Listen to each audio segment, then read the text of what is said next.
Acara Hari Keluarga Nasional dimulai pada pukul 9 Sabtu pagi yang dihadiri oleh beberapa Menteri Kabinet Kerja dan beberapa kepala daerah, gubernur, dan bupati seluruh Indonesia, serta ribuan orang di lapangan Sunburst, Tangerang Selatan, Banten. Indonesia merupakan negara yang jumlah penduduknya terbesar keempat di dunia yang mencapai 250 juta jiwa. Melimpahnya jumlah penduduk tersebut menjadi berkah tersendiri bagi sektor pembangunan ekonomi ke tingkat yang lebih tinggi. Namun dapat juga menjadi bencana apabila kualitas manusia tidak dipersiapkan dengan baik.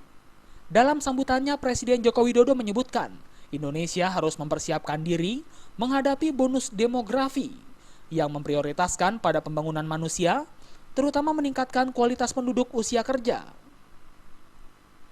Dalam kesempatan tersebut, Jokowi pun mengatakan, jumlah usia angkatan kerja pada tahun 2020 hingga 2030 sangat produktif, yang mencapai 70%, sedangkan 30% penduduk di bawah usia 15 tahun dan di atas usia 60 tahun.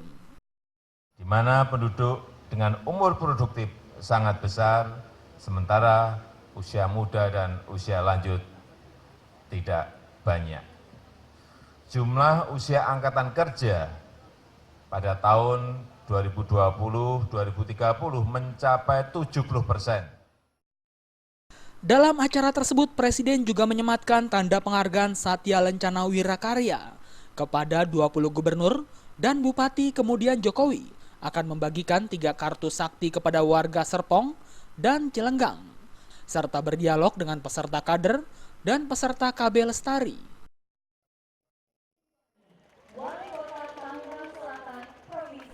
Dari Tangerang Selatan, Banten, Rudi Wijaya melaporkan.